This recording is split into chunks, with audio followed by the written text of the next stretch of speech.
Good evening, everybody. Welcome to another episode and another podcast of Kingdomroarradio.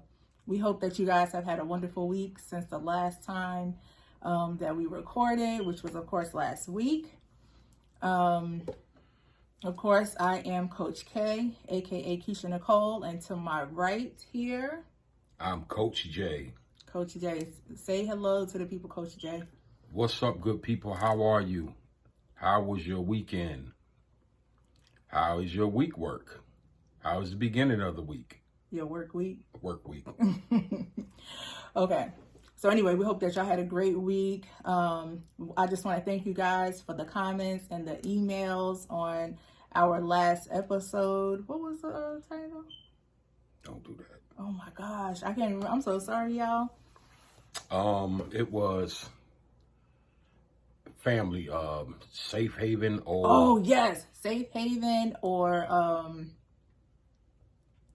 heartache. Safe haven heartache. Yes, right. Of course.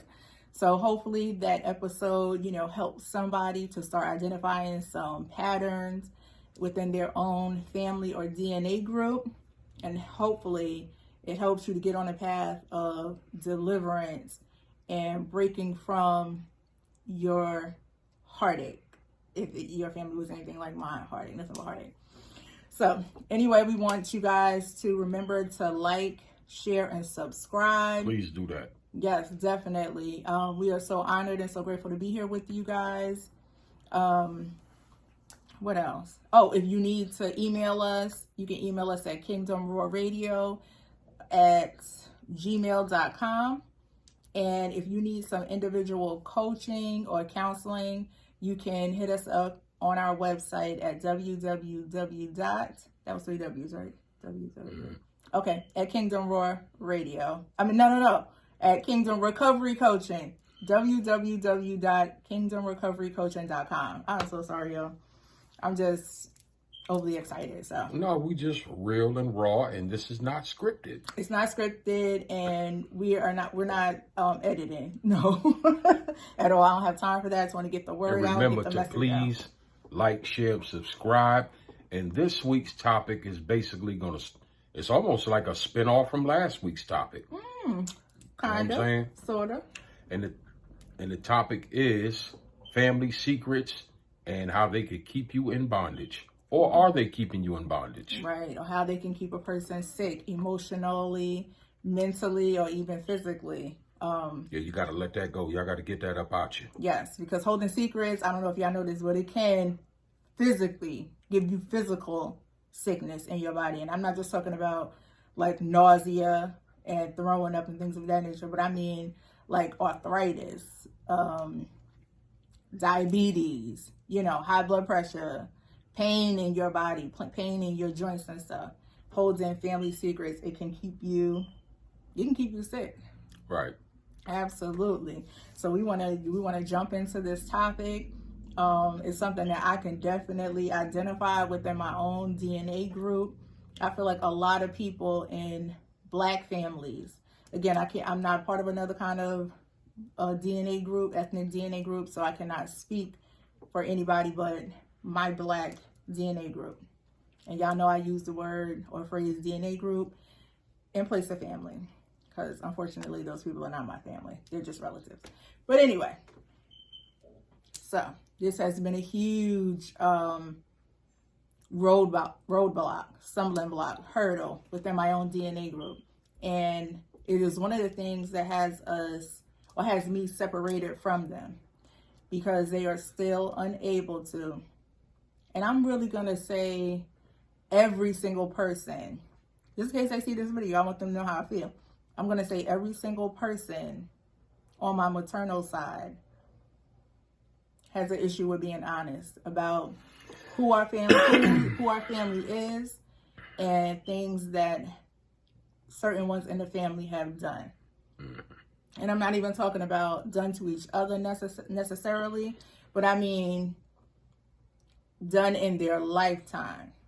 Okay, because I don't know if you guys know this, and as believers you really should, but if you don't, you'll learn it tonight. Things that you do you can start and create generational curses and strongholds, starting from your generation onto the next, onto your children, then your grandchildren, and so forth and so on. Say that again one more time. I don't think they heard you, and a lot of people ain't gonna believe that. Okay. Things that we do, and even say, believe or not believe, you can create a generational curse within your family. And if you are not honest about these things that you have done or committed, and you keep it under lock and key to yourself and your mind and in your heart, you can be setting off a detrimental path for your family and your generations and the descendants to come after you. Okay, so let me give some examples here. And I'm going to use my own DNA group. For example, as much as, and I may have said this in previous videos, as much as I adored and loved my grandmother, okay? My grandmother did some things in her lifetime that set a precedent and a standard within our DNA group, okay? And it opened up some doors, some spiritually demonic doors, because of some sin that she committed. And most of what I'm talking about is sins. Let's just be honest. Again, we talking to believers here. Non-believers, y'all can listen in. You can agree or not agree. But believers, you guys should already know about this stuff. That committing sin opens up the door for demonic spirits and negative spirits to come into not only your life, but into your family's life, the generation's life, and so forth and so on. And she did not live anything close to a squeaky clean life, unfortunately. She didn't live anything close to a holy life. By the time I knew her, I guess it was cleaner and on the path to being holy. But in her younger years, she partied a lot. And my grandfather too partied a lot. There was a lot of drinking going on. Just a lot, like a excessive amount of drinking going on. There was adultery going on. I'm going to just tell the truth and be honest. Now, I know that her kids probably don't want nobody to know. Maybe they don't know. I don't know. Well, I know one knows for a fact. I know one knows. But they're gonna hold these things down about their mom and not be honest and tell the truth about who she was, just to satisfy their own self, because then it would say something about them. I'm not trying to bash her or anything. I just want to give an example and be honest with you guys from the information that I know. Okay, so there was adultery going on. And that was probably something, these things actually, she didn't even start them. But even if she didn't start them, she definitely helped to keep them going. You know, she didn't stop them. She didn't put her foot down and break those curses and break those strongholds within our family. And I'm going to tell this about, of course, if you know me, then you'll know who I'm talking about. But anyway, there was a particular person in our DNA group who did not find out who their real father was until they were like 40 something. 40, because I'm what, 40, like 40, like 40, 42. And by that time, this man was already gone and dead. He was already dead and gone. Sorry, I said that backwards. But this particular person does remember him being around when they were younger. They do remember him coming and visiting a few times. And I believe they told me bringing school clothes or school clothes money or something like that. So by this time, this person is, I guess, 5 or 6 because they're in school. So they do have some faint memories and some other memories that kind of like put the pieces together. So that's an example of and I failed to mention that they grew up all those years thinking that someone else was their father, who honestly, in my opinion, they look nothing alike and don't even act like the faux father. I'll say that. What? No, seriously. So that's an example of someone doing something and keeping this secret for years and years and years. And in my opinion, I believe that that's what helped that person, or what helped to add more trauma and pain to their life, which helps to put them in a position where I think they don't know how to fully deal with that, because by the time they found out, like I said, the man was dead and gone. So they didn't have an opportunity to build a relationship with their real dad. They didn't have an opportunity to know who he was, And I think somewhere from conversations that I've had with this person, that they always felt and was like somewhat treated by the faux father as if they weren't that person's child. So hold up. So you're saying, for the people out there that don't know, so you're saying that the faux father knew that this child wasn't his? From conversation that I've had with this person, it seems like it. And from how I witnessed the faux father treat this person in their much younger teenage years, because I was old enough, I'm the oldest child, oldest grandchild, so I've seen a lot, heard a lot. I would say that this faux father did know that that was not his child. He may not have spoken it verbally, and he may not have acknowledged it verbally, but I believe that he did know that. I mean, he may not have known for a fact. I'm sorry. Like, he may not have known for a fact as far as like it coming out my grandmother's mouth or a blood test. But I believe, how you know something, but you just don't have proof. I believe that he knew. And there was also, to my knowledge, a comment that was made by him when this person was in their teen years, something to the effect that, like, well, that's not my child anyway, or something like that. I wasn't there, so I didn't hear it firsthand, but that's what was told to me and explained to me. And I do believe, knowing the faux father, I do believe he said it. And so I do believe that he knew in his heart that that was not his child. You know what I'm saying? So I just think about the victim in this situation, which is the child who is now a grown adult, who has children theirself, but they ended up being the victim. And that caused a lot of heartache and pain and, trauma. And I know that they even confronted their mom about it. And I would say due to embarrassment and probably some shame and guilt and some pride, because it seems like those are like sisters and brothers and cousins, those emotions. She never actually admitted to it.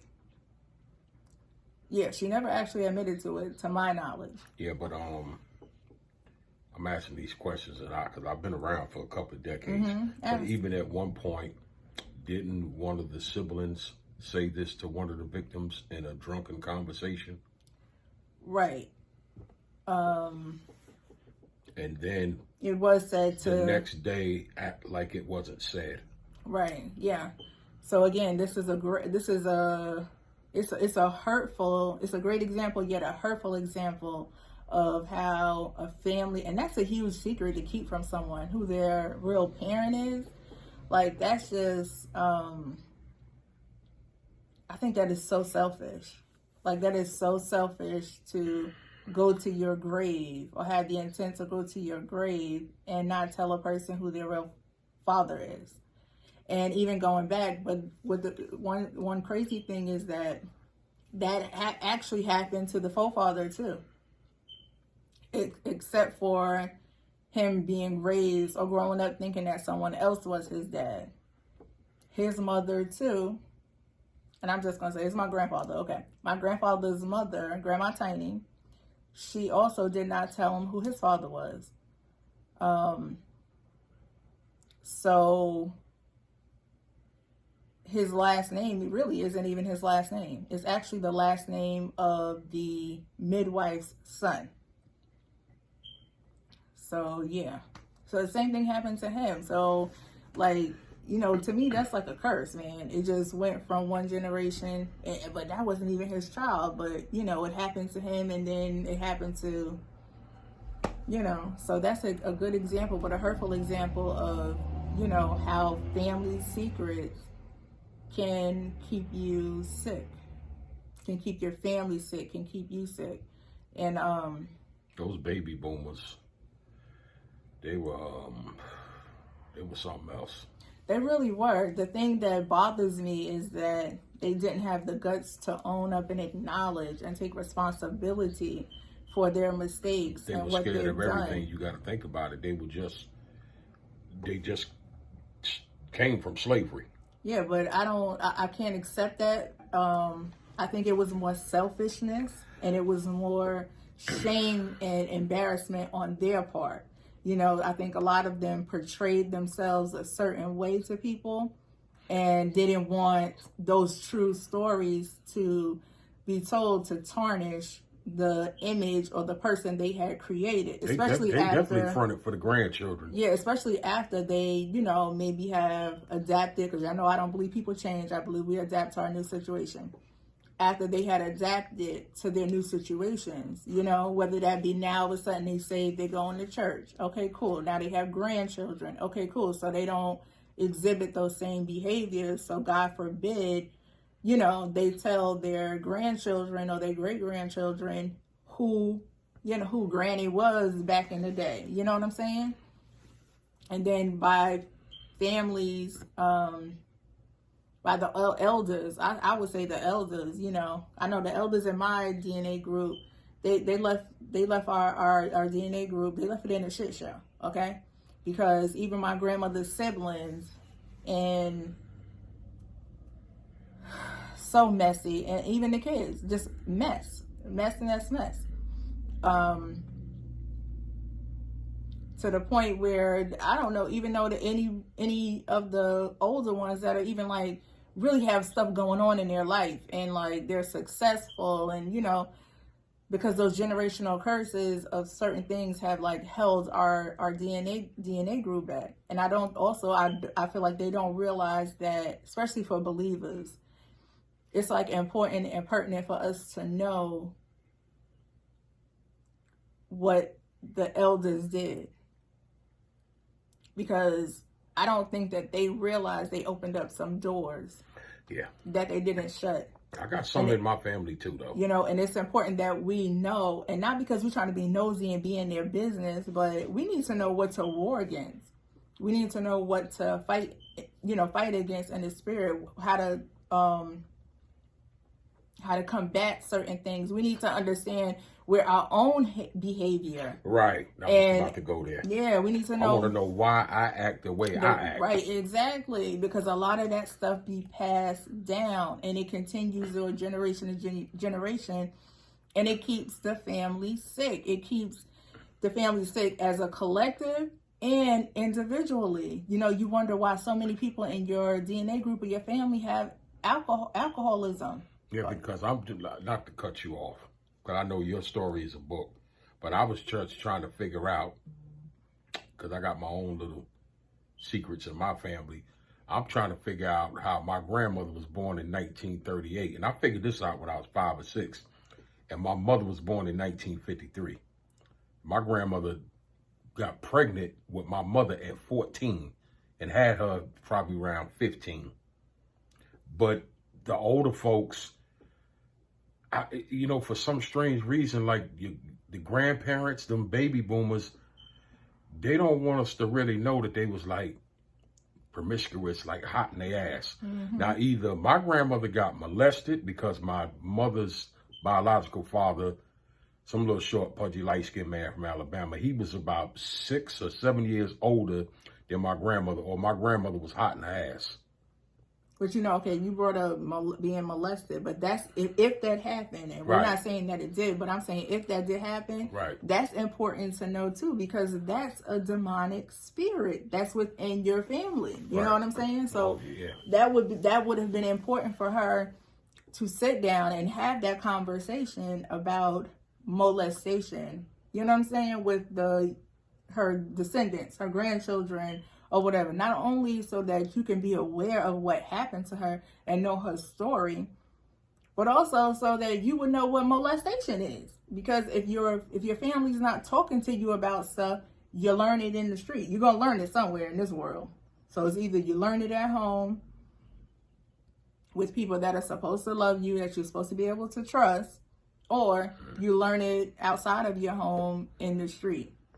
You know what I'm saying? So that would have been important too. That right there just opens up a whole bunch of portals. It does. It opens a person up to, again, so much hurt, trauma, and pain. Even the secret of, and like this person in my family, I can kind of identify with. It wasn't necessarily my dad wasn't necessarily a secret, but nobody talked about it either. You know what I'm saying? So I can identify with so I would think that this person probably went through a phase or goes through a phase where it's like, I don't know where I came from. I don't know who I belong to. You know what I'm saying? Because you don't belong to, or you didn't come from this person, but it's like you have that openness of, you have questions, It's like, who is the other side of my family? Right. Now, for that particular person, it just so happens that the other side of his family, weirdly enough, he kind of grew up knowing. Strangely enough, so he kind of knew a few of them, but still he never got to know who his father was, He never got a chance or an opportunity to build a relationship with him. And there are a lot more secrets, even I believe on my grandfather's side, because just the fact that he didn't know who his dad was. So that's a whole side that we have no idea. And again, his mom died on purpose, not telling him. And I believe that also aided and abetted him being a severe alcoholic. You know why these family secrets will keep you in bondage? Because back then those people were very ignorant, didn't want to know about, and didn't know about, in their defense, they didn't know about counseling and therapy. So what do? They start having these children, and then their children have children, which is us, and they just pass a whole bunch of mess down through us. But we're the ones that have the courage to speak out about it and get some help. Well, we can break that generational curse. I'm not going to say they didn't know about counseling and therapy. I'm going to say that they thought it was just for white folks. I'm trying to work with my ancestors. Oh, okay. Well, I'm not cutting them no slack. I'm sorry. I'm not cutting them any slack, because I believe they knew about it, but they had the attitude that that's for white people. And that means you're crazy. Yeah, but Keisha, those people were born in the 30s and 40s. Slavery really didn't stop until like around 1960s. Well, let's keep it funky. Slavery's still happening, if you ask me. Well, okay, we can go there. I mean, that's a whole nother topic. But you know what? There has to be a fine line to where you see your family in distress.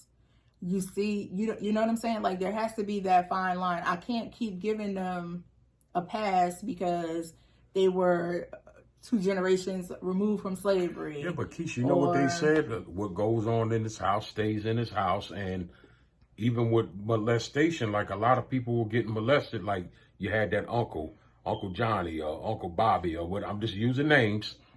Oh, don't talk about that. Everybody has a molester in their family, and he still walks free. Most of them. Well, you know what? That wasn't talked about. This is the thing, though. even if they did not do anything, I mean, even if they didn't like go to the police or whatever, which that's what people, will do today and stuff, that should have been handled internally. Yeah. Okay? He should not have been allowed to just walk around and Uncle so-and-so continue to live in granny house. Facts. Like, it should have been handled, at least it should have been handled internally. They should have all got around and... So again, yeah. So I'm not, I just can't. It was different then, Keisha. You know what? I just can't give them a pass. I'm sorry, because look at... I'm not giving them a pass, but those people, a lot of them were ignorant and they lacked education and they didn't have the resources. Okay, I'm not disputing that though. I'm not. What does all that have to do with beating up Uncle Momo and telling him to keep his hands off of... I can dig it. Little Susie Jane. It was just different back then. I'm not making no excuse for them. What does that have to do? Those people were cowards back then. What does that have to do with kicking Uncle Shoot Bowl out and telling him, listen, ain't no touching little kids up in here. Who? Shoot Bowl. I'm just making up names and stuff, just whatever. So I can't give them a pass because they sat back and watched. Maybe they didn't watch with their eyes, but they knew in their mind. So to me, you watch someone be violated and you didn't open up your mouth, you didn't say anything. The least they could have done was blown it up in the family, okay? Yeah, and then how many stories, I'm sure that you have met at least maybe 2 or 3 people whose parent or grandparent was pimping them out. Those people were monsters back then. And then nobody don't say nothing. Almost like Tyler Perry's movie. What's that movie we used to watch? Medea's Family Reunion. Where Lynn Whitfield's character was letting the daughter, let the daughter get... Well, we had to live. You saved the family. That's real stuff that was going on. I'm not disputing that, but... I understand, Keisha. I think we're getting a little off topic, but... Because I don't know if that would be considered like a family secret, but anyway, so these family secrets are, what I want you guys to do is really examine yourself, examine your DNA group, ask yourself if these secrets and or lies have affected the bloodline and affected you, because I know they've affected me. And if they have, seek God for deliverance and healing, because that's what's needed in this hour to get past this stuff. And some counseling and coaching as well. And I've made it a point in my own family to be like overly honest. And I probably tell my children too much. I overly share because I felt like no one was honest with me and no one shared with me as I was growing up. And that's not to say that I would have made all the right choices, but I do feel like, I'm sorry, y'all, if y'all hear that ice cream truck, but I do feel like I would have made some better choices if those before me would have shared some of their experiences and some of the things that happened to them or around them while I was growing up. And so I implore you guys to do the same with your children, to be honest with them, to share your struggles, share your pain, share your heartaches, your fears, your joys, share your gains and your losses. Yeah, so they don't make the same errors and mistakes that you did. And more so that those curses can stop within your family and your bloodline. So those strongholds will die. And also, one thing I've learned as well, too, when it comes to secrets is that if you tell on yourself, the devil doesn't have don't have a leg to stand on That's to try to expose you, because you've already exposed yourself. You've already told anything that could have like kept you in bondage or kept you, feeling embarrassed or shameful. Because Jesus died for us to be forgiven. Okay? He got on that cross for our sins. So there's nothing in your life, truthfully, that you've done or experienced that you should be ashamed or embarrassed about. So I would implore you to share those things with your children. We do, and we will continue to share more as they are, but also make sure that they are like age appropriate and the maturity level is there too. Because I noticed that these doggone little millenniums, baby, they're a lot more immature than we were growing up. But I guess that's because they have so much stimuli around them. in them Generation Z's. Yeah, they have so much stimuli. They're a lot more like mentally immature and even emotionally. So you got to like do stepping stones, you know what I'm saying, to get them to a certain level. But yeah, I would advise you to share. And it's not to like, someone may say, oh, you're telling your business. But guess what? When you tell your story, when you tell your stuff, you are controlling your narrative. Don't let the devil or someone else control your story. You know what I'm saying? You're in the driver's seat with whatever happened to you. That's another good thing about being honest and being transparent, about your life and about your experiences. So I would definitely advise you to do that with your children as well. Because family secrets, personal secrets, will keep you sick. It will keep your children sick and your grandchildren. And as believers, we should be stopping those things and creating a new clean bloodline. So that way, by the time Jesus comes back, like we all straight, we're good, we've done our job, we've done our part and our due diligence. And we've cleaned it up from where those before us did not. Because I don't know about you, but I know in my DNA group, the elders dropped the ball. And they dropped it big time. You know what I'm saying? Even like my mom, well, I didn't grow up with my dad, and I still don't know. I don't know anything about him from him. What I do know about him is from being around him and from my brother, one of my brothers, and my aunt. But I don't know anything about, his childhood, his teenage years, his young adult years from him. And my mom too. I don't know.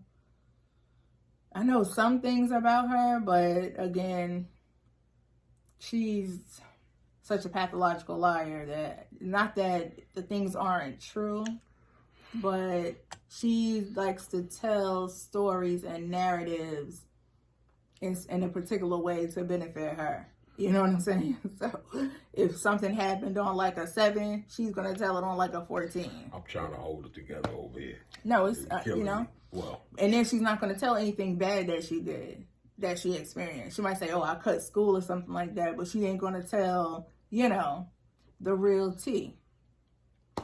Okay, she's not going to do that. I just don't get that. Don't get what? No, because when I be telling my children stuff, I don't really hold nothing back.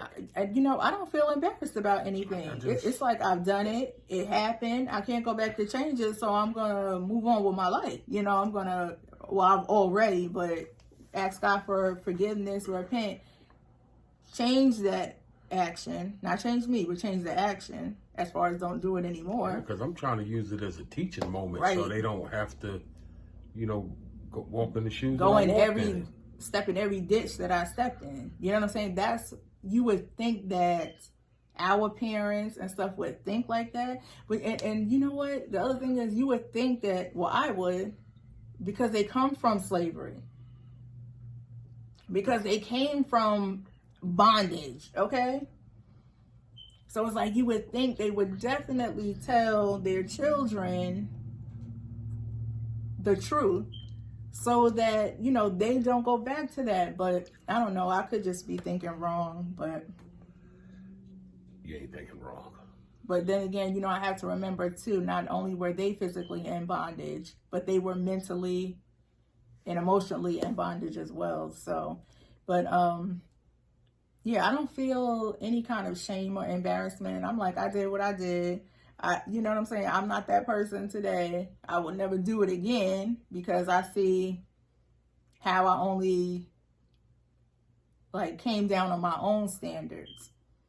You know what I'm saying? How I disappointed myself. That's basically what I want to say. How I disappointed myself with those actions or those words. So that's like the first thing, other than disappointing the Lord. But that's the first and foremost reason why I wouldn't do it again. Because I'm not going to embarrass and disappoint myself anymore when, you know I'm better than that or whatever. But yeah, so I don't know about either of my parents. But I've had so much healing in my life that I don't even care. Those things can't hold me back. They can't put me in a mental or emotional bondage. And that healing just came from me and the Lord working on me. You know, changing my mindset and renewing my mindset daily. You know? And so I just, I pray the same for you guys, for anyone that's watching this or listening to us. I pray for healing in every area of your life, and I pray for deliverance and breakthrough in every area of your life as well. And I pray that God would restore anything that you have lost due to the emotional and mental bondage or instability from your family secrets, because they have the power to really destroy and kill. They really do. And it's like on the inside, that's the kind of death that you don't see. Like you see people walking around and they look fine, but on the inside they are dying, you know? And don't be ashamed. Don't be embarrassed about anything you've done or gone through, because if you have made it right with God and you've made it right with yourself, then you're fine. You shouldn't give a damn what anybody else has to say about you or think about you. It should only be you thinking about yourself and seeing yourself the way God sees you. What do you say, Coach Jay? You have pretty much summed it up. So yes, guys, we just want to again remind you about keeping these secrets. Yeah, let it go. And you know, this is for the men out there, because you know, us men, we have those you know, big strong egos and prides. Mm-hmm. Y'all gotta let that go. I mean, go talk to somebody, get some help. It saved my life and saved my marriage. Yeah, don't let pride get in your way. Don't let pride get in the way of having the life that God designed for you and living the life that He designed for you. Don't let your pride and your ego, and that's not just for men, that's also for some of you mannish women, because I know about that as well. Don't let mannish women. Well, you know, some of us have a little bit of extra testosterone. Let's just be honest about it. I only said mannish. I hope I didn't offend anybody. Yeah. Why are you saying really as if I've never said that before? I was being sarcastic. Oh, okay. Because I'm like, I've definitely said that before about myself. I can be, you know. Yeah, we go toe to toe.